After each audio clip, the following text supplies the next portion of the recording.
Donc je ne suis pas venu prêcher sur la provision humaine. Je ne suis pas venu parler d'un homme, mais je suis venu parler de la providence divine. Je répète, je ne suis pas venu parler de la providence terrienne, des choses qui peuvent sortir de la terre. Parce qu'au fait, si vous voulez, même la terre aussi a ses provisions. La terre a aussi ses sources. Mais rien au fait ne peut qu'être à la terre si cela n'a été représenté au ciel. Si sur la terre il y a des provisions, dans le ciel également il y a des provisions. C'est comme ça que vous allez voir l'un des textes que l'Église connaît très bien dans le livre de Malachie. Il dit: amenez dans la maison du trésor vos dîmes et vos offrandes, et vous verrez si je n'ouvrirai pas les écluses, les fenêtres des cieux. C'est-à-dire que si l'on peut ouvrir les écluses des cieux, c'est qu'il y a des choses qui sont suspendues dans le ciel.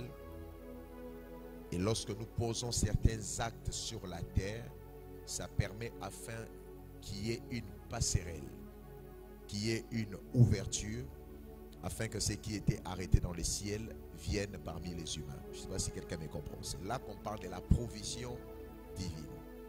Une provision même dans la maison n'est pas forcément ce qui est dans le salon. Une provision a toujours été cachée quelque part. On parle même des provisions parce qu'on met ça de côté. Si vous voulez bien comprendre cela, vous pouvez aller dans l'histoire de Joseph. Lorsqu'il interprète, n'est-ce pas, le rêve du pharaon, il lui dit: regarde, il y aura 7 années de vaches maigres et 7 années de vaches gras. C'est-à-dire il y aura 7 années où les choses vont être bien. Il y aura également 7 années où les choses deviendront assez compliquées. Alors comment est-ce qu'on peut vivre lorsqu'il y aura des années compliquées? Faisons de provisions. Il a appelé des magasins. C'est-à-dire on peut créer des magasins. Ces magasins vont nous servir des provisions. On ne peut pas parler de la provision si d'abord on ne comprend pas la notion de la cachette.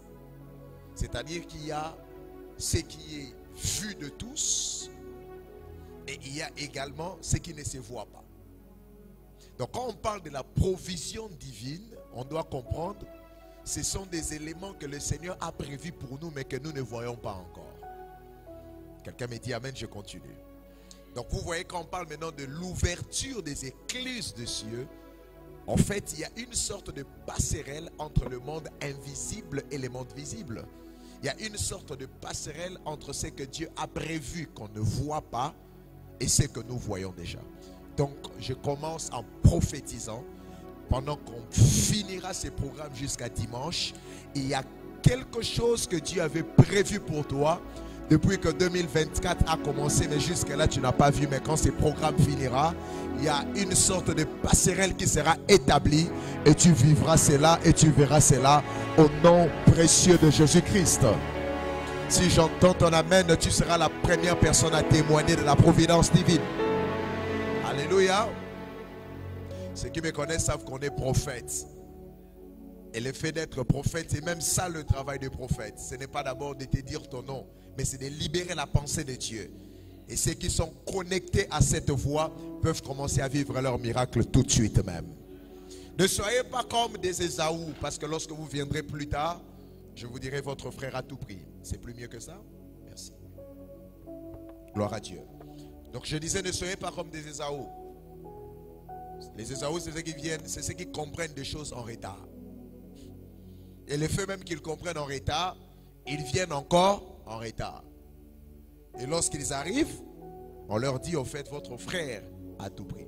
Le monde spirituel, c'est le monde de la promptitude. Il faut la saisir lorsqu'il faut et c'est très important. Amen. Il est écrit pour enchérir ce que je dis dans le livre de Proverbes, que la gloire de Dieu, c'est de cacher des choses. Dieu est très fort dans le mystère de ce qui se cache. Les choses que Dieu vous garantit, les choses que Dieu vous promet, les choses que Dieu a disposées en votre faveur, en première vue, elles sont d'abord cachées. La gloire que Dieu vous réserve, la destinée glorieuse, même le promesse, c'est comme ça que vous aurez l'impression que le Seigneur vous parle de choses d'une manière personnelle, par des promesses, par des prophéties, par des rêves, par des visions, même par la parole de Dieu. Mais les années passent, les mois passent, le jour passe. Il vous semble que ces choses sont irréelles. Il vous semble que ces choses ne se voient pas. Il vous semble que ces choses, vous ne savez pas toucher à cela. La première vérité qu'il faut que vous compreniez dans ces messages, c'est que vous êtes en train de traverser une phase où tout ce que Dieu vous a encore dit reste encore une provision. Parce que la provision, vous ne la voyez pas. Mais elle est là et elle existe. Écoutez-moi très bien, mes bien-aimés. Tout ce que vous voyez ne signifie pas tout ce qui existe. Je le répète encore. Tout ce que vous voyez ne signifie pas tout ce qui existe. C'est un peu comme si vous avez entre votre main une mangue. Vous voyez la mangue, vous voyez la chair de la mangue. Mais vous ne voyez pas la provision qui est dans la mangue. Parce que le noyau, c'est une provision. Ça existe, mais vous ne la voyez pas. Il est bien et bien là. Mais vous n'êtes pas capable de voir cela parce qu'au fait, c'est caché. Mais le fait que ça soit caché, ça n'exclut pas son existence. Bill Gates ne marche pas avec le sac de ses millions. Mais il sait qu'il est millionnaire. Quelqu'un me dit amen, je te bénis. Il sait, même s'il se balade en culotte, il sait qu'il est millionnaire. Mais il ne marche pas avec ses millions. Ses millions sont cachés quelque part. Mais il sait qu'il est millionnaire. C'est ici même que la marche de la foi commence. Parce qu'au fait, vous ne marchez pas selon la vue. Mais vous marchez selon la foi. De la même manière que votre tête a des yeux, c'est de cette même manière que la foi a des yeux. Et vous ne serez pas capable de voir ce que Dieu a prévu pour vous si et seulement si vous continuez encore à utiliser les yeux de votre tête. C'est comme ça que l'apôtre Paul a dit que l'Éternel fasse quoi? Illumine comment? Les yeux de vos cœurs, afin que vous voyez l'espérance qui est rattachée à votre vocation. Que vous voyez la provision divine qui est rattachée à votre vocation. De la même manière que sur la terre, il y a des sources, il y a des provisions qui peuvent se voir. De cette même manière que dans le ciel également, il y a une provision que l'œil humain est incapable de percevoir. Ça demande une autre portée prophétique. Ça demande une autre lucidité dans le domaine spirituel pour être capable de voir que le Seigneur a prévu quelque chose de glorieux pour moi. Et ce n'est pas le moment d'abandonner. Ce n'est pas le moment d'abandonner la prière, de jeûner, de continuer à servir Dieu. Car si je continue ce chemin jusqu'au bout du tunnel, je pourrai toucher à la provision divine. Est-ce qu'il y a quelqu'un qui comprend de quoi je parle? Qui dise amen très fort. Nous allons alors prendre notre premier texte. Je vais vous proposer le texte qui est dans le livre de Philippiens 4.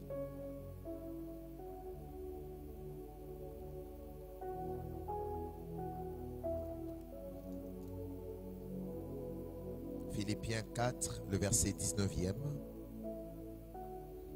Je vais essayer de faire la lecture pour tout le monde.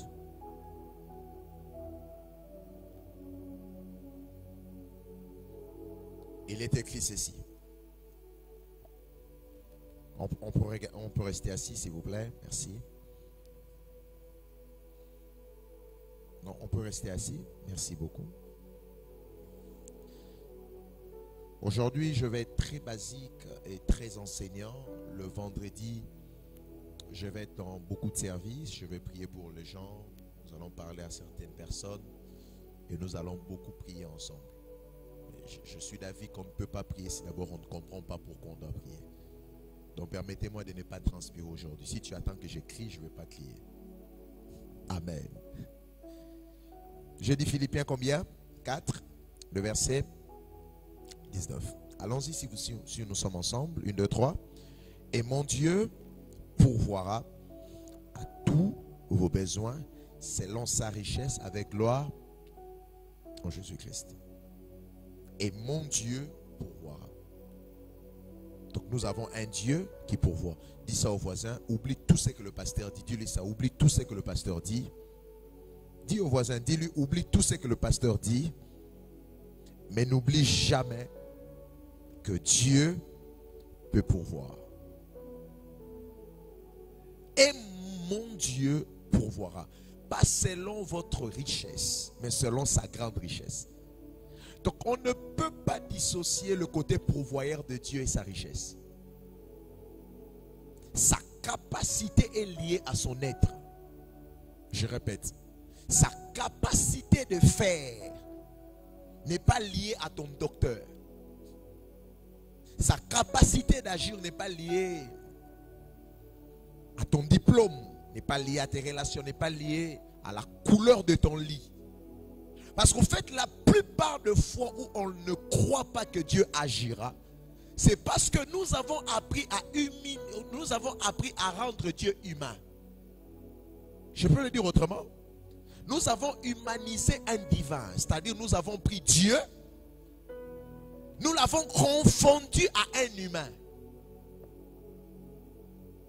C'est comme ça que notre foi a diminué sa teneur, non pas parce que Dieu n'est pas capable de faire quoi que ce soit, mais parce qu'on a rendu Dieu humain.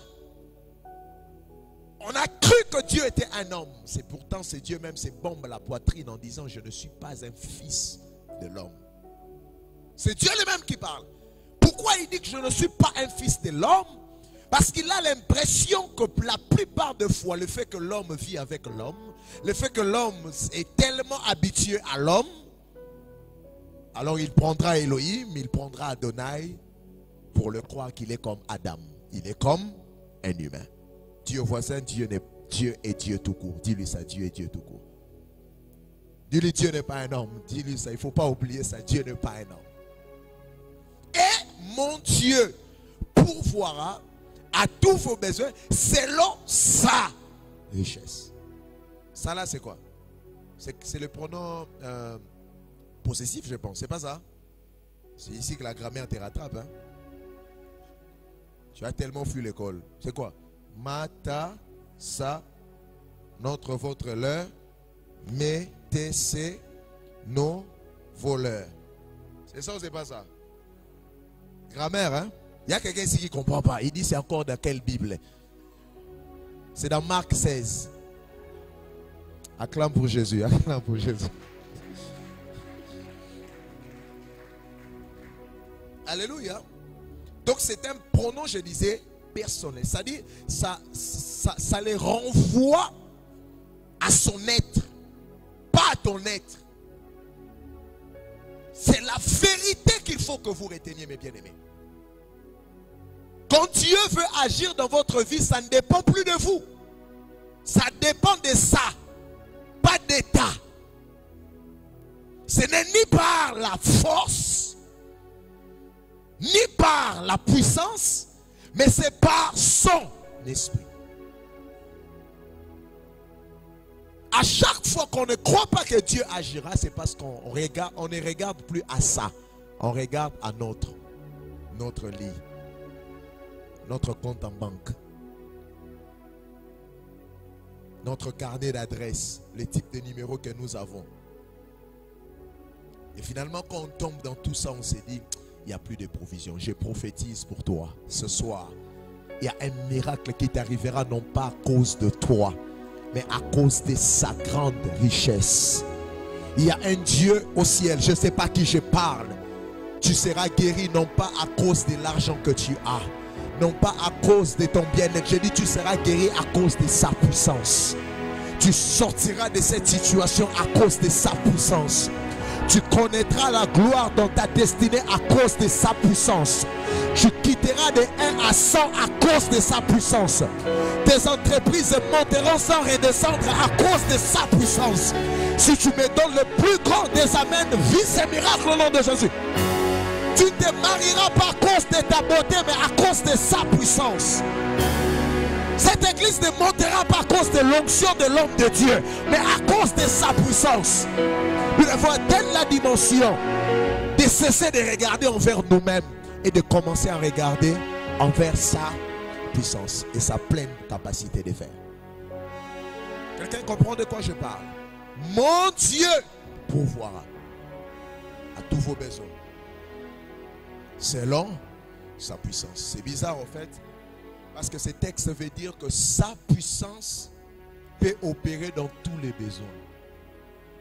Tu n'as pas compris.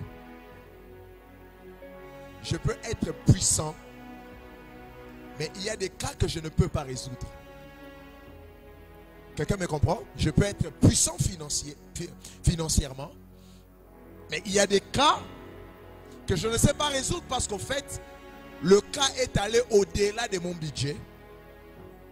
Le cas est allé au-delà de ma puissance. C'est ici maintenant le problème entre le vouloir et le pouvoir. Je vous enseigne la science des saints. Je dis c'est ici le problème, le dualisme entre le pouvoir et le vouloir. Au fait, il y a des personnes qui ont le vouloir, mais ils n'ont pas le pouvoir. D'autres ont le pouvoir, mais ils n'ont pas le vouloir. Je vais aller dans des exemples pour qu'on comprenne. C'est-à-dire, il y a quelqu'un qui peut avoir le pouvoir, par exemple, de t'épouser. Tu es une femme, le monsieur a le pouvoir de t'épouser. Mais ça fait 10 ans qu'il continue toujours à dire qu'il continue à t'étudier. En fait, il a le pouvoir, mais il n'a juste pas le vouloir. Rien ne lui manque. Mais c'est le vouloir qu'il n'a pas. Maintenant, de l'autre côté aussi, vous êtes très amoureux. Le monsieur a tellement le vouloir de t'épouser. Donc si on peut jauger son cœur, sa volonté va même à 200%. Chaque jour, il te laisse t'aimer. Je vois même des frères qui balancent déjà la main. Qu'est-ce qui se passe, mon ami? C'est ton cas? C'est ton cas? Tu as le vouloir, mais pas le pouvoir. Acclamons pour les frères.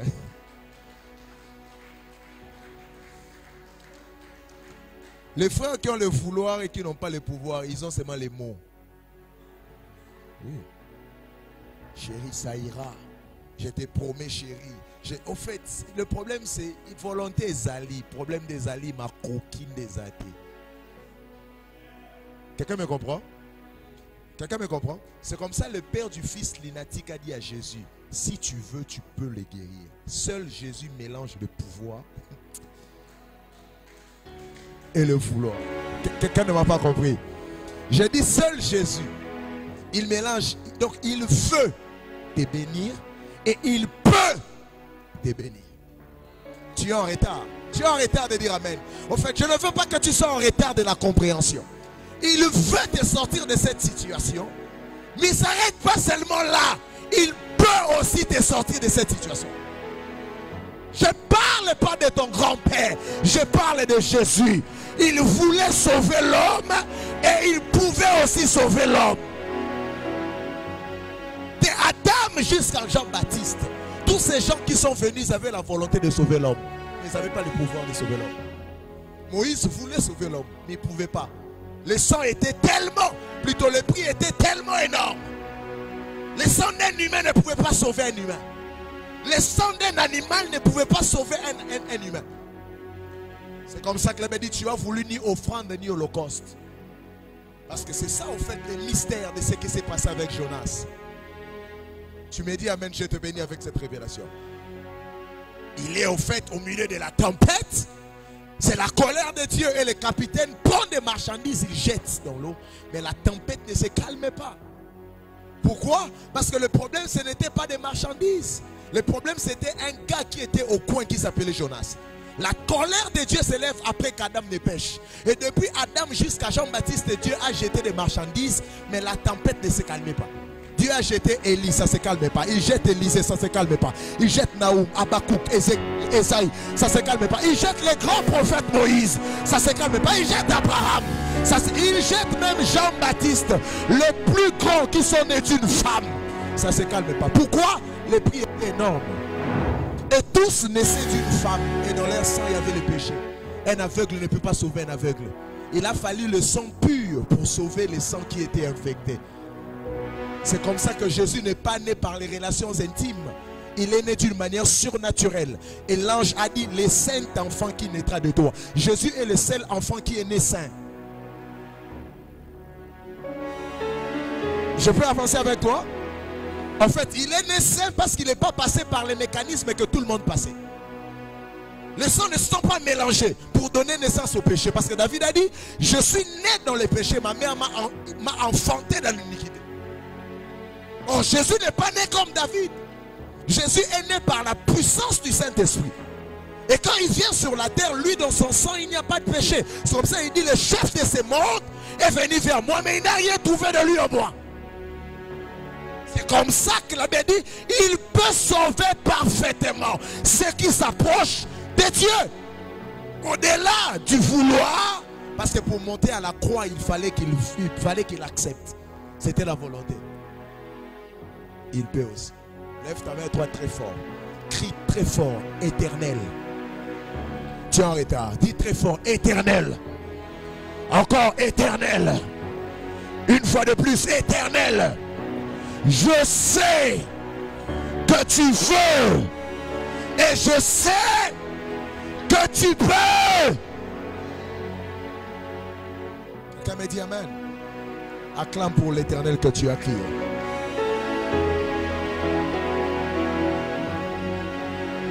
Quand Dieu veut, et au-delà de vouloir, il peut aussi. Il peut le faire. Il peut. Quand tu rentres en prière, il ne faut pas que cette volonté, que cette vérité t'échappe. Chaque fois que tu pries, dis à Dieu, pour ma situation, je sais que tu veux me donner une solution, mais au-delà de cela, tu peux aussi. Maintenant, je disais ceci. Plusieurs personnes veulent Belgrade, mais le problème est que des fois, leur volonté ne matche pas avec leur pouvoir. Il veut te scolariser, mais là où tu étudies, par exemple, c'est 100 000. Et lui, selon ses avoirs, il a 60 000. Lui, il a 50 000. Il ne peut pas. C'est-à-dire que tes besoins sont au-delà de son pouvoir. Mais l'apôtre dit, mon Dieu pourvoira à tout vos besoins. Quand la Bible dit tout, c'est tout. Je ne lis pas ainsi la Bible ici. Ce n'est pas un roman, c'est la parole de Dieu. Tous vos besoins. C'est-à-dire qu'à chaque fois que tu as un besoin, ton besoin là fait partie de ces tout. Et l'apôtre veut nous expliquer que la providence de Dieu a la capacité de prendre en charge tous les besoins humains. Que la providence de Dieu n'a pas de limites. La providence de Dieu ne se limite pas quelque part où tu atteins cette dimension. La providence te dit, cette histoire n'est pas régie dans le registre du pouvoir de Dieu. Non. Sa providence peut prendre en charge et dire tous vos besoins. Parce que ça ne dépend pas de vous, mais ça dépend de sa grande richesse. Cette vérité, tout le monde l'a compris. C'est-à-dire, lorsque vous rentrez en prière, vous rentrez avec une sorte de certitude que personne ne vous comprend. Parce que la foi, elle est personnelle. La foi n'est pas collective. Vous ne recevez pas parce que vous demandez mal. Pourquoi vous demandez mal? Parce que la plupart des fois, on demande à Dieu des choses que notre intérieur ne croit pas que Dieu a la capacité de résoudre. Quelqu'un a compris ça? Tu demandes à Dieu des choses que ton intérieur... Plusieurs fois on prie, mais notre intérieur n'approuve pas la prière.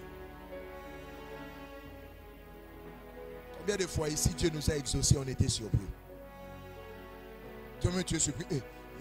C'est dit, même Dieu te pose la question, oh, quand tu priais, tu ne croyais pas que j'étais capable de faire ça ou bien? Parce qu'il y a des gens qui prient par formalisme, papa. Quelqu'un me dit c'est écrit, mais c'est écrit dans la Bible, dans le livre des Actes des Apôtres, lorsque les disciples prient pour Pierre. Pierre est en prison. Ils se réunissent pour prier. Dieu entend la prière, Dieu envoie un ange. Des fois, c'est ça le problème. En fait, quand on parle de la providence, c'est parce que vous ne connaissez pas le voie que le Seigneur va emprunter pour vous donner ce que vous demandez. C'est comme ça qu'au début, j'ai commencé à marteler que les provisions de Dieu sont cachées. Et au-delà de provisions, les voies de l'Éternel aussi sont cachées. Parce qu'il y a une différence entre les voies et la provision. Je vais revenir sur ça. Le voie, c'est ce qui te conduit à la provision. Parce que la provision est quelque part. Ne priez pas pour la provision parce que Dieu a des provisions pour vous. Priez pour le voie. Oh là, oh là, oh là, oh là, oh là, oh là. Est-ce que quand vous lisez la Bible disait que Agar a vu le puits qui était déjà là. Le puits était là, mais elle ne voyait pas.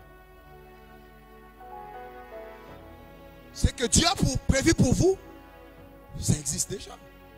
Dieu n'a plus rien à créer pour vous. Votre destinée a existé avant votre existence. Maintenant, le problème, ce sont les voies qui doivent vous conduire à la provision que Dieu a prévue pour vous. Alléluia. Alléluia. Est-ce qu'il y a quelqu'un qui m'entend ici? Il y a quelqu'un qui m'entend? Je disais au début, j'étais en train de dire que les provisions de Dieu sont comment? Sont cachées. Et vous devrez être capable de dénicher où cela se trouve. Par les voies de l'Éternel. Si on n'atteint pas cette dimension, nous sommes perdus. Et mon Dieu pourvoira tous vos besoins selon sa grande richesse. Ça, c'est un point très important. Alors, je vais nous amener à comprendre quelque chose.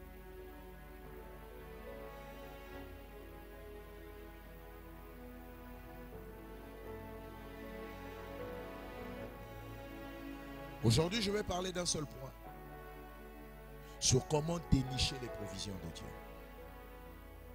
Les voies qui conduisent vers la providence, vers la provision. C'est de ça que je parle. J'en parlais aujourd'hui un seul. Le vendredi, je vais parler même d'une clé qui va nous amener dans la prière. Et dimanche, je vais clôturer. Si nous sommes d'accord, on peut mettre nos mains ensemble et acclamer pour Jésus.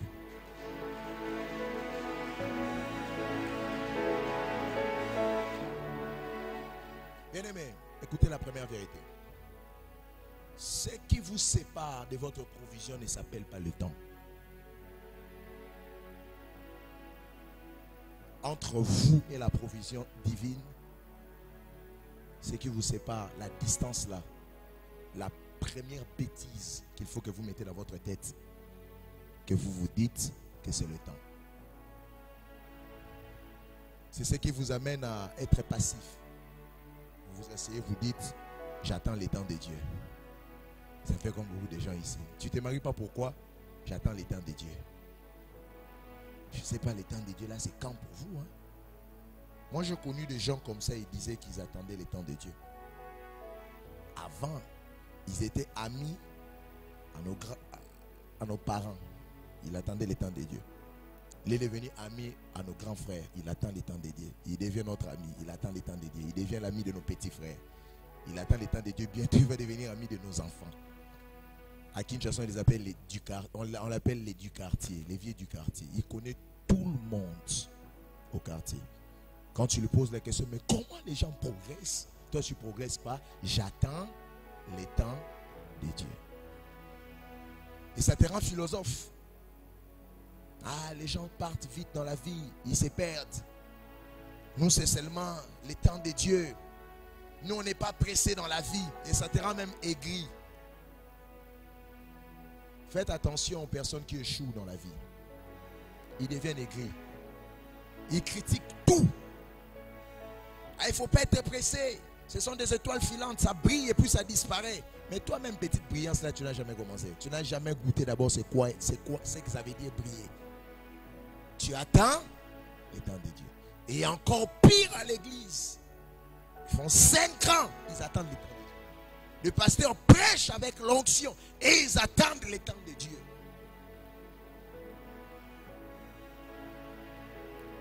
Est-ce que vous ne savez pas que le temps de Dieu se provoque? Le temps de Dieu, on ne l'attend pas, on la provoque.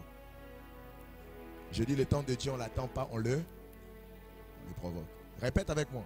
Le temps de Dieu, on ne l'attend pas, on fait quoi? Dis-le encore. Parce qu'au fait, ce que tu fais, tu provoques même quelque chose. C'est ça le prophétique. Les prophètes, oh mon Dieu. Que Dieu juste garde mes yeux et que je reste dans ce que je dois faire. Je dis le temps de Dieu, on ne l'attend pas, on fait quoi? On le... Je disais que le temps de Dieu, on ne l'attend pas, on fait quoi? On le provoque. Tu sais, quand tu pries, qu'est-ce que tu fais? Tu provoques le temps de Dieu.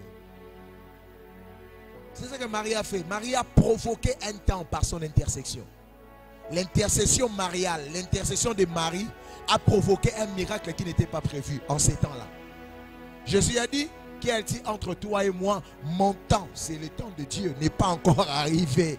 Mais malgré qu'il a dit ça, Marie dit, faites tout ce qu'il vous demandera de faire. C'est bizarre parce que Jésus n'avait pas encore dit quelque chose. Mais comment Marie savait qu'il allait dire quelque chose? C'est ça la foi. La foi t'amène au futur. C'est-à-dire la foi ramène le futur au présent. Dans le domaine de la foi, il n'y a pas le monde du futur. Dans le domaine de la foi, il n'y a que le présent. Je peux répéter encore. Je peux répéter encore. N'ai-je pas dit si tu crois? La foi se conjugue au présent. Il ne faut pas croire au futur, il faut croire au présent. Le miracle, ce n'est pas demain, c'est aujourd'hui. C'est comme ça que Marie a dit, je sais Seigneur, il reviendra à la vie au dernier temps. Je sais Seigneur, il reviendra à la vie lorsque tu reviendras dans la félicité. Je sais, Jésus a dit, je ne parle pas du futur. Il reviendra à la vie aujourd'hui. Combien de personnes proposent à Dieu des solutions lointaines? Ils proposent à Dieu eux-mêmes des solutions au futur. Seigneur, quand tu me donneras, Seigneur, quand tu feras, Seigneur, quand tu m'élèveras, change de prière. Dis Seigneur, tu m'élèves aujourd'hui. Seigneur, tu me bénis aujourd'hui. Seigneur, mon mariage c'est aujourd'hui. Seigneur, mes enfants c'est aujourd'hui. Qui croit en ces paroles, qui disent Amen très fort. Donne-moi le meilleur des Amen. Alléluia. Regarde les voisins, dis-lui la foi c'est au présent. Dis-lui la foi c'est au présent. C'est pas demain, c'est maintenant. Je sais qu'il reviendra à la vie au dernier jour. C'est ça le temps. Plusieurs personnes sont tombées là en disant la providence de la résurrection de Lazare, c'est le temps. Les choses iront bien. Oh non, ça ira avec le temps. Avec le temps, les choses changeront. Bien aimé, le temps ne change rien. Ne vous inquiétez pas. D'ailleurs, le temps amplifie encore la situation. Parce que le temps a toujours un pouvoir de dégradation. Tout ce qui est soumis au temps se dégrade. Si vous ne savez pas. Je vous dis la vérité. Tu peux naître bébé, mais comme tu es soumis au temps, toi tu penses que tu grandis, tu es en train de vieillir, tu te dégrades. Même la plus belle femme de cette église qui dit avec mon corps, après 50 ans tu vas te dégrader. Tu auras des rides. Tu mets le make-up, ça ne tient plus, ça tombe. Tu remets, ça tombe. Tu remets, ça tombe. Oh. Je peux te prêcher ou bien? Je peux te prêcher ou bien? C'est comme ça nous nous aimons Dieu, mon bishop. Parce que Dieu vit dans l'éternité. L'éternité ne veut pas dire un long temps. L'éternité veut dire l'absence du temps. Dieu ne vit pas dans les temps. C'est pour ça qu'il ne peut pas connaître les changements. Tout don parfait, toute grâce excellente vient du Père des Lumières, en qui il n'y a ni changement ni variation d'ombre. C'est-à-dire, en Dieu, il n'y a pas de changement parce qu'il vit en dehors du temps. Voilà pourquoi il garde ta provision dans l'éternité. Pour que ta provision ne subisse pas un changement. Comme ça, quand il te promet quelque chose, ne doute pas. Parce qu'il ne te garantit pas des choses qui sont sous le temps. Il te garantit des choses qui sont cachées dans l'éternité. Qui dit Amen, je vais l'entendre. Ce qui est à toi est caché. C'est pour ça qu'il cache les choses. Voilà pourquoi Dieu est plus intelligent que nous. Nous disons Dieu, non, expose tout. Nous voulons. Dieu dit non, je ne peux pas exposer tout. Parce que si je ramène tout là maintenant, les choses peuvent être dégradées. Je disais à quelqu'un, le temps ne répare rien. Le temps dégrade d'ailleurs les situations. Tout ce qui est soumis au temps se dégrade. Maintenant, la différence qui vous sépare des opportunités s'appelle comment? Plutôt, j'allais dire, qui vous sépare de la providence s'appelle comment? Qu'y a-t-il entre vous et la providence? Qu'est-ce qui existe entre vous et la provision? Et le seul point que je vais parler ce soir pendant le minute qui me reste, ça s'appelle les opportunités divines. Si vous écrivez ça. Les opportunités divines. C'est l'une des fenêtres. Quand on dit Dieu ouvrira les écluses des cieux, cela veut dire qu'il ouvrira des opportunités. Parce que les écluses des cieux, tu vas pas, tu sors dehors, tu regardes les cieux, tu dis Seigneur, ouvre, je veux voir comment est-ce que le ciel s'ouvre. Ça ne va pas s'ouvrir. Les nuages resteront là. Au fait, tu ne comprends pas que Dieu n'est pas humain pour faire des choses selon ta compréhension. La voie, l'une de voies, parce que ce n'est pas la seule. C'est-à-dire, si tu rates vendredi, c'est un problème spirituel. Je vais d'abord me rassurer que tu dois être là vendredi. Mais que tu ne viennes pas seul, que tu viennes avec quelqu'un. Si tu rates vendredi, et je vous dis la vérité, le diable va faire en sorte que tu manques. En te donnant un programme, c'est la sorcellerie. Et c'est le premier signe de l'envoûtement. Parce que tu ne peux pas rater dans ce genre de programme. Et venir dans un programme où on écrit 100% prophétie. Mais même la prophétie là, c'est une provision. C'est comme ça, un véritable prophète ne te dit pas que la provision, il te dit aussi la direction. Tu deviendras roi, gloire à Dieu, ça c'est la provision. Mais comment je deviendrai roi? C'est ce qui fait d'un prophète un vrai prophète. Lorsqu'il peut dénicher les voies impénétrables de l'Éternel. Parce que les voies de Dieu sont insondables. Celui qui peut sonder les voies de Dieu, c'est qu'il a le Saint-Esprit. Parce qu'il n'y a que l'Esprit qui sonde les profondeurs de Dieu. Il y a quelqu'un qui comprend ça? C'est-à-dire, sans l'Esprit de Dieu, mon ami, tu vas vivre dans une vie de tâtonnement. Tu vas vivre dans une vie de tentative. Et tu seras soumis au diable. Vous savez pourquoi? Parce qu'au fait, le diable est appelé le tentateur. C'est le premier tentateur. Le père de tous les tentateurs, c'est le diable. Posez la question à ceux qui jouent au pari foot et au pari sportif. Ils vous diront c'est quoi tenter. Il y a des gens ici qui jouent au pari fort sportif. N'aie pas peur. Lève-moi ta main s'il te plaît. Sors-moi d'ailleurs ton papier là qui est dans le papier. Qui est dans la poche. Tu vas lever la main ou pas? Ah, je viens bien aimé. Bien aimé, lève-moi bien ta main. Les autres se sont cachés quand même. Il y a des gens comme ça, ils mentent même à l'église. Ils signent. Mais non, posez la question, bien aimé, c'est quoi tenter? Il va vous expliquer. Donc il est là devant 74 équipes. Il dit, bon, ça et ça, ça peut marcher. Ça. Et puis il combine. Et quand ça ne marche pas, il se dit, bon, je vais encore essayer demain. Les jours où ça marche, il me dit, comment ça m'a c'était ça tenter? Il y a des gens qui ont pris la vie, ils les ont amenés dans ces stages-là.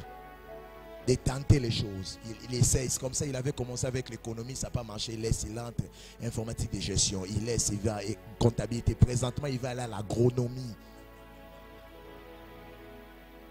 Il tente. Pendant une année, il avait cette fiancée. Là, c'est la 8e. Il tente toujours. Il dit au pasteur, j'étudie les serres. Toi, tu étudies, tu ne payes pas les frais, mais tu étudies toujours. Tu étudies. Quelqu'un peut me dire amen, je te bénis. L'un des signes de malédiction, mon bishop, selon Deutéronome, il dit ils tâtonneront en plein midi. Ceux qui n'obéiront pas à la voix de l'Éternel. Parmi les signes de malédiction dans Deutéronome, il y a également la puissance du tâtonnement. On appelle ça spirituellement l'esprit d'errance. C'est l'esprit que Dieu avait libéré sur Caïn. Quand ça tombe sur toi, tu ne peux plus rester sur. Tu peux changer 70 églises. Tu ne sais plus ce que tu veux dans la vie. Tu changes de département. Tu changes de fiancés. Tu changes de commerce. Tu vends les babouches. Tu arrêtes, tu commences à vendre les cacahuètes. Tu arrêtes. En fait, tu ne sais pas où aller. Pourquoi? Parce qu'en fait, les voies divines, tu ne sais plus les voir. C'est comme ça que la Bible dit. Je peux vous bénir vite fait? Garde ton cœur plus que, car c'est de lui que proviennent toutes sources de la vie. Ton cœur connaît toutes les voies que Dieu a tracées pour toi. C'est comme ça que le diable, quand il vient vers toi, il n'attaque pas tes poches, il attaque ton cœur. Bishop, gardez votre cœur. C'est ce que Dieu me dit maintenant. Gardez votre cœur. L'ennemi peut s'élever avec des trahisons, avec des déceptions, avec des gens avec des couteaux derrière vous. Leur but, ce n'est pas d'abord vous mettre sous terre. Leur but, c'est de détruire votre sensibilité cardiaque. Que vous ne soyez plus capable de savoir quand Dieu est devant vous.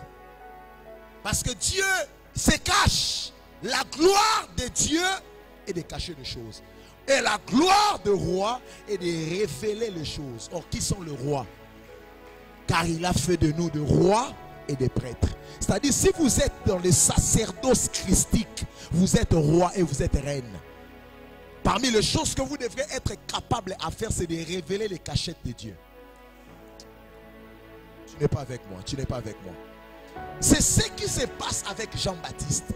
Parce que Jean-Baptiste, la Bible dit, il avait ce qu'on appelle l'esprit d'Élie. Or, Élie veut dire Yahvé et Dieu.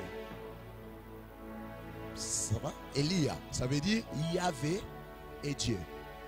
Remarquez ceci. Dieu est un Dieu qui se cache. C'est-à-dire, Dieu peut se cacher dans cette bouteille. Celui qui a l'esprit d'Élie, c'est lui qui peut dire cette bouteille est Dieu. Je ne sais pas si vous avez compris l'exemple. Yahvé n'a pas de forme. C'est comme ça que je vous dis, arrêtez d'humaniser un divin. Arrêtez. Votre problème, c'est quand on vous dit les yeux de l'Éternel, vous pensez que Dieu a des yeux. Dieu n'a pas des yeux. Oh, les oreilles de Dieu. Oh, la main de l'Éternel agit. Dieu, on appelle ça en herméneutique l'anthropomorphisme. C'est-à-dire prêter à une divinité les parties humaines afin que votre compréhension soit à jour. Donc quand on parle des yeux de l'Éternel, on fait allusion juste à sa capacité de voir. Il n'a pas des yeux, mais il peut voir. En fait, c'est un être qui est invisible. Vous ne pouvez pas le comprendre avec votre cerveau. Arrêtez d'humaniser Dieu. Je vais le répéter 1000 fois. Dieu n'est pas un homme. Si même sa main est plus grande que l'univers, sa main est plus grande que l'univers. Comment est-ce que vous pouvez le comprendre avec votre cerveau? Vous voulez que votre cerveau craque ou bien?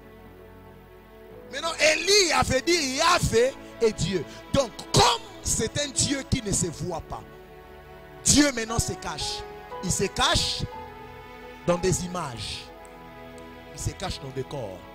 C'est comme ça que vous allez voir toutes les personnes qui sont allées au ciel, ils n'ont pas vu Dieu, ils ont vu une représentation de Dieu. L'autre a vu le feu, mais Dieu n'est pas un feu.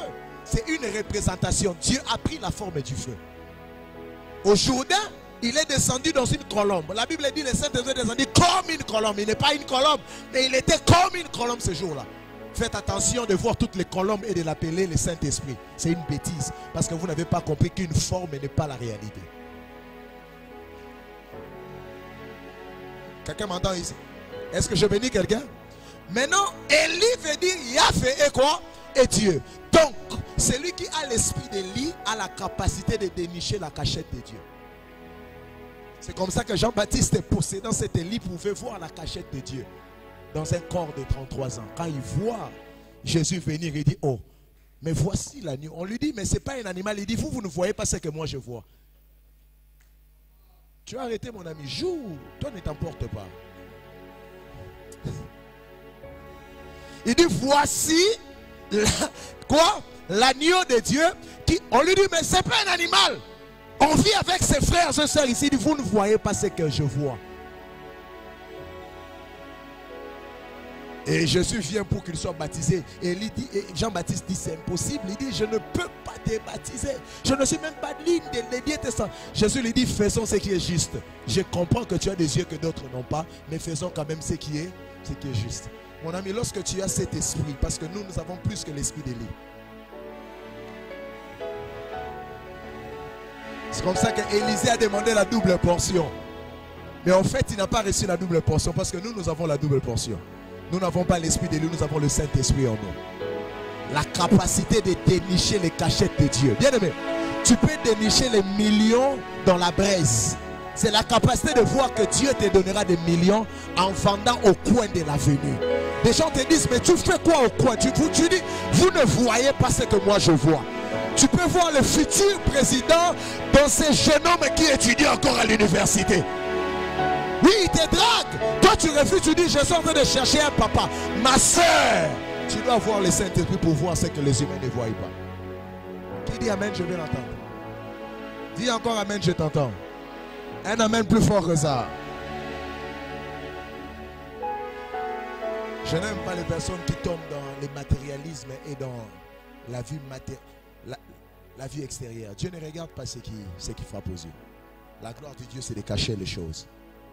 La gloire de Dieu, c'est de cacher les choses. Le cœur. Quand Dieu veut vous bénir,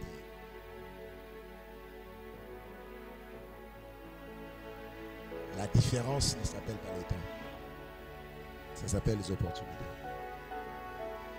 Aussi longtemps que vous ne serez pas capable de voir les richesses qui sont liées aux opportunités que Dieu place devant vous, vous pouvez faire 20 ans à la même montagne en train de dire que j'attends les dons de Dieu. C'est pendant que Dieu a envoyé les opportunités sont des véhicules qui vous prennent plutôt dans votre arrêt de misère et qui vous amènent dans la gloire. Le véhicule est arrivé, mais vous n'êtes pas monté. Ça, c'est plus le problème de Dieu. Faites attention, mes amis. Il y a des opportunités qui ne reviennent pas. Il y a des opportunités qui reviennent après 20 ans. C'est ici l'importance d'être un homme spirituel et un homme prophétique. Je suis en train de finir.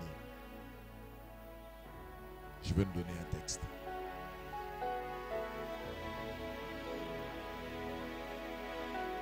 Alléluia, Jésus. Prince glorieux. Prince glorieux. Prince glorieux. Prince glorieux. Galates 6, le verset 10e. Prince glorieux.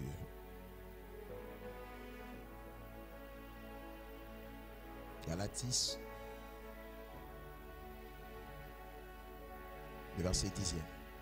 Ainsi donc, pendant que nous en avons l'occasion, quelqu'un m'entend ici? Je peux le remplacer en disant pendant que nous avons l'opportunité, pratiquons le bien envers tous et surtout envers le frère en la foi. Donc ici même la Bible veut nous faire savoir que faire du bien devient une opportunité. Dieu peut te sortir de la misère en te donnant l'opportunité à faire du bien à quelqu'un. Mais toi tu dis, oh, j'ai peu, que je lui donne encore, c'est une opportunité. C'est comme ça qu'on fait parce qu'on dit non, quand j'aurai beaucoup, je le ferai. Tu viens de louper une opportunité qui pouvait te rendre riche.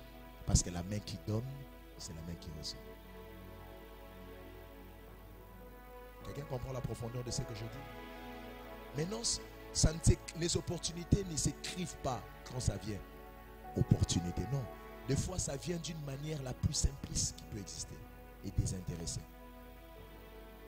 Les opportunités divines sont différentes des opportunités humaines. C'est les opportunités humaines que tu sentiras que c'est une opportunité. Écoutez-moi très bien. C'est comme ça que j'ai parlé de la provision divine. J'ai aussi parlé de la provision terrienne, de la terre, terrestre. Quand, à la manière des hommes, nous parlons des opportunités, on fait allusion aux choses qui sautent aux yeux. Il y a parfois des opportunités que tu appelles opportunités, ça saute aux yeux. Je vous donne un exemple. Plusieurs ici, l'affaire de Joseph, là, ça allait être une opportunité de faire l'impudicité. faut pas se voiler le visage. Hein. La femme de Potiphar n'était pas n'importe qui. Elle était belle et elle était séduisante. C'est même pour ça que Potiphar, parmi les choses qu'il avait interdit à Joseph de toucher, c'était sa femme. Si déjà un homme commence à interdire aux travailleurs de toucher à sa femme, c'est que son homme connaît la puissance de la séduction qu'a sa femme. Il dit à Joseph, pendant que tu travailles là ici, touche à tout, sauf à ma femme.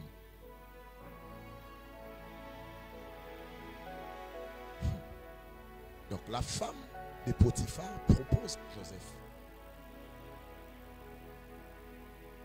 Écoutez-moi. C'était en même temps aussi une opportunité pour Joseph de ne pas rentrer en prison. Vous êtes d'accord avec moi? Si Joseph tombait avec la femme de Potiphar, Joseph n'entrerait pas en prison. Je me dis sûrement il allait avoir encore un peu plus de postes, avec un peu plus de faveurs. Ça, c'est les opportunités humaines. Les opportunités humaines, parfois, vous fera dérailler du chemin que Dieu a tracé pour vous. Parce que entre rester en train de travailler dans la maison de Potiphar et aller en prison, les chemins de Dieu, c'était la prison. Les chemins des opportunités humaines, c'était le faire laisser travailleur. Donc, Joseph allait finir sa vie en train de travailler avec un peu d'argent, croyant et pensant qu'il a réussi la vie. C'est pendant qu'il était loin à être ce que Dieu avait prévu pour lui. Imaginez-vous une seconde, Joseph n'était pas rentré en prison. Il n'aurait pas rencontré les chansons. Il n'aurait pas interprété les rêves des chansons. Et il ne serait jamais allé voir Pharaon pour interpréter les rêves. Combien de fois vous avez sauté aux choses que vous avez appelées opportunités? Vous avez volé, vous avez appelé ça opportunité. Vous avez détourné un fonds et vous avez appelé ça opportunité. Je sais qu'il n'y aura pas assez d'amens, ne vous inquiétez pas. J'avais apporté quelques amens dans mes poches. Vous pouvez garder le vôtre. Combien de fois vous avez appelé des opportunités, mais ce sont des choses qui vous ont détruit aujourd'hui? Des mariages où Dieu ne vous voyait pas, vous avez appelé ça opportunité. Des relations où Dieu ne vous attendait pas, vous avez appelé ça opportunité. Et vous êtes investi dans quelque chose, plus tard ça vous détruit. Vous vous rendez compte que vous êtes loin à être sur le rail qui devait vous amener dans la gloire. Imaginez-vous une seconde, Joseph n'était pas rentré en prison. Quelle serait sa vie? Les opportunités de Dieu ne se dessinent pas. Les opportunités de Dieu, vous ne pouvez que le voir avec un œil spirituel. C'est comme ça que vous voyez David, lorsque tout le monde voyait Goliath gabarit, puissant. David a vu l'opportunité. Quelle dimension du prophétique pour voir l'opportunité dans le problème. Quelle profondeur de la compréhension des mystères de Dieu. Pour voir une opportunité dans un souci. Ça, c'est la dimension d'Abraham. Il monte à la montagne pour faire un meurtre. Il montait pour tuer son fils. Et il dit aux serviteurs, nous montons pour adorer. Abraham voit l'adoration dans l'épreuve. Il ne dit pas nous montons pour offrir, j'aurais compris. Il ne dit même pas que je vais tuer. Mais il dit nous montons et il dit aux serviteurs, attendez-nous ici, nous allons redescendre. Il ne dit pas je redescendrai. Mais il sait que Dieu lui a dit monte, offre-moi ton fils. La capacité de voir l'adoration dans le problème. Le problème t'arrive, mais tu dis à Dieu, c'est une opportunité pour moi pour t'adorer. My God, est-ce que je parle à quelqu'un ce soir? Je dis, est-ce que je parle à quelqu'un ce soir? Quand tout le monde disait à Job, maudit Dieu et meurs, Job a dit, je ne peux pas le faire. Cette situation, c'est une opportunité pour que je connaisse la toute-puissance de Dieu. Il dit, je sais que mon Rédempteur est vivant. Et il s'élèvera. C'est une opportunité pour qu'il s'élève. Et dans Job 42:2, il dit, je reconnais que l'Éternel est puissant et que rien ne peut s'opposer à ses pensées. Lorsque vous n'atteignez pas cette dimension, vous ne pouvez pas découvrir qui est Dieu. Mais parfois Dieu vous fait passer par des épreuves, Mais ces épreuves, vous pouvez la transformer en opportunité. La vie peut te mettre à genoux. Transforme cet à genoux-là en signe d'adoration. Vois que c'était une opportunité pour prier. C'était une opportunité pour que tu te rapproches de Dieu. Il dit, je te conduirai dans les déserts pour parler à ton cœur. Les déserts étaient une opportunité pour Israël de connaître Yahvé. Pourquoi? Parce qu'ils ont été dans un pays polythéiste. Ils connaissaient le Dieu des Égyptiens, mais ils ne connaissaient pas Yahvé. Quelqu'un est là? Ils ont fait 430 ans en Égypte. Ils ont oublié le Dieu d'Abraham. Ils ont oublié le Dieu d'Isaac. Ils ont oublié le Dieu de Jacob. Dieu dit, vous ne pouvez pas rentrer dans la terre promise si vous ne me connaissez pas. Je vais créer pour vous une opportunité. Et c'est dans cette opportunité que vous allez me connaître. Parce que vous allez voir la manne tomber du ciel. Vous allez voir l'eau sortir du rocher. Vous allez voir l'eau qui se purifie. Vous allez voir les cailles qui viennent de partout pour que vous soyez nourris. Dans une terre aride où il n'y a pas de restaurant, où il n'y a pas d'alimentation, il n'y a pas de robinet. Israël, ils ont vécu un Dieu pourvoyeur dans les déserts. La Bible dit, ils grandissaient et leurs vêtements grandissaient avec eux. Ah! C'est-à-dire, s'ils ne passaient pas là, ils ne connaîtront pas qui était Jéhovah-Jireh.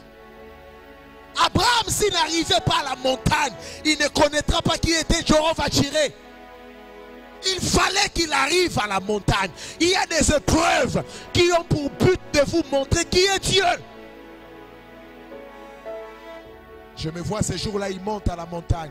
C'est même mon God, c'est même mon Dieu, c'est même Isaac qui pose la question à son père. C'est même lui-même le sacrifice. Il dit, papa, je vois le bois, je vois le feu, mais où est l'agneau? La réponse d'Abraham. Je ne sais pas si vous avez déjà lu ça. Quelqu'un me trouve le texte rapidement. En fait, je vais vous faire remarquer quelque chose de très spirituel qu'Abraham avait dit. Que Isaac n'avait pas compris. Trouvez-moi le texte rapidement. Mais je vous les lis déjà en amont. Abraham ne dit pas que l'Éternel pourvoira homme de Dieu. Il dit l'Éternel c'est pourvoira. C'est différent. C'est encore ici, encore la grammaire. Ce sont des verbes pro. Pourquoi? Pronom. Voilà.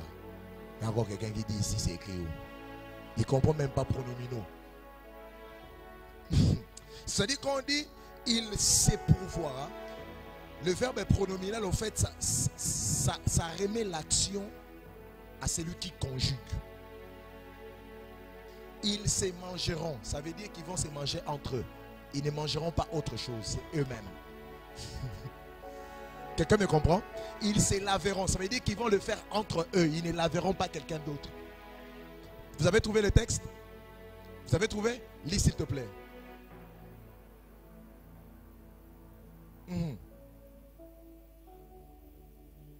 Non, va là où Isaac pose la question. C'est combien? Verset 7, vas-y.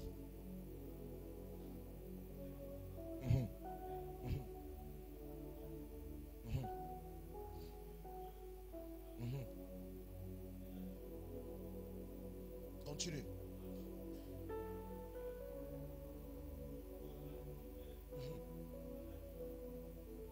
Dieu pourvoira lui-même. Maintenant, lui, second parle de l'Éternel, c'est pourvoira.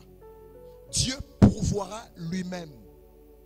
L'Éternel, c'est pourvoira. Donc, Abraham, par sa réponse, il voulait dire à Isaac, l'Éternel ne va pas seulement pourvoir, mais l'Éternel lui-même sera la provision. Quelqu'un n'a pas compris. Il sait pour. C'est-à-dire, l'Éternel, comme il n'a pas de forme, il peut prendre n'importe quelle forme. Et parmi les formes que l'Éternel peut prendre, il peut aussi prendre la forme de la solution de ton problème. Qui n'a pas compris ce que je dis? Si tu comprends, tu dis amen, que Dieu prenne la forme de ton problème. Donc il veut dire à Isaac, oublie cette histoire. Ce que je ne vois pas, ça ne veut pas dire que ça n'existe pas. Pendant qu'on monte à la montagne, je ne vois pas encore la solution. Mais ce n'est pas grave. Tellement que j'ai foi en Dieu, je sais qu'il ne me laissera jamais dans l'opprobre. J'arrive d'abord à la montagne de l'épreuve. C'est là que je peux comprendre qui est Jéhovah-Jireh. Et lorsqu'il arrive à la montagne, il prend Isaac, il met Isaac, il lève le couteau. L'ange lui dit, ne prends pas. Regarde, il y a un bélier. Regardez ce que Isaac demandait l'agneau. Dieu donne un bélier.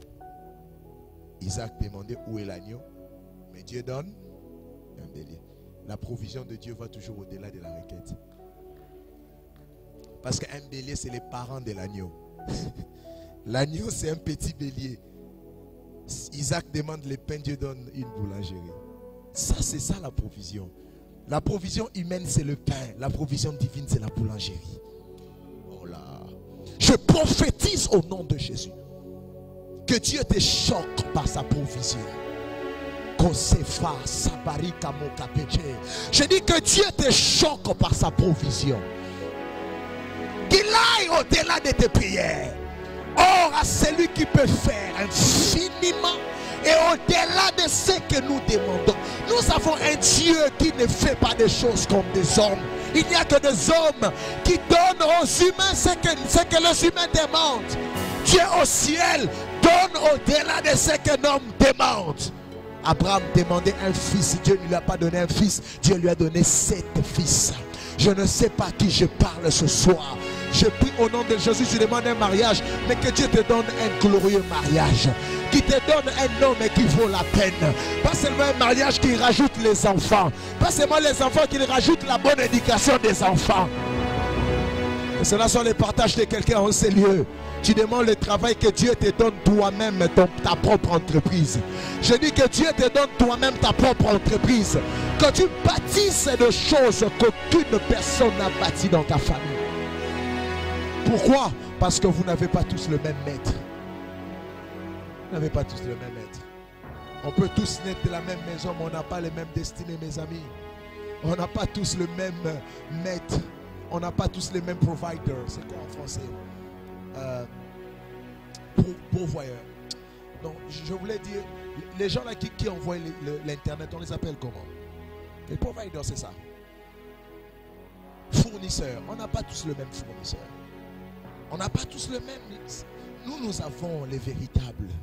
Nous avons un Dieu au ciel. Si la terre a des fenêtres, le ciel aussi a des fenêtres. Et j'aime ça. En fait, la providence divine commence lorsque la providence humaine craque. J'ai dit ceci, le ciel ne peut que s'ouvrir lorsque la terre craque. Je répète encore, le ciel ne peut que s'ouvrir lorsque la terre dit que c'est cas ici, on ne peut plus rien faire. C'est comme ça dans les déserts. Eux-mêmes savaient, Moïse savait, plus de 1 million de personnes en cas au désert, on va manger comment? Mais il savait que lorsque la terre ne peut plus rien fournir, le ciel a des fenêtres. Ça, je vais le répéter 1000 fois quelqu'un. Le ciel a des fenêtres. Lorsque la médecine, l'échographie a craqué, on regarde, on dit que c'est un cancer. On dit que tu mourras. Je dis à quelqu'un dans le ciel, il y a des fenêtres. Dieu a inauguré dans le ciel ces jours-là un nouveau département de cuisiniers. Ça n'existait pas. Un nouveau département de cuisiniers, afin que chaque jour que la manne tombe du ciel, afin que Israël comprenne que dans le ciel il y a un Dieu qui pourvoit aux besoins. Non pas selon la richesse du désert, mais selon sa grande richesse. Ton problème est que tu regardes où tu es. Tu dis que tu mourras, tu es comme Agar. Tu dis que tu mourras, mais tu ne sais pas qu'il y a un Dieu qui s'appelle Ata El Roy. Je dis tu ne sais pas qu'il y a un Dieu qui s'appelle Ata El Roy. Ça veut dire un Dieu invisible qui te voit, mais que toi tu ne vois pas. Il y a un Dieu quelque part qui voit chacun de tes pas.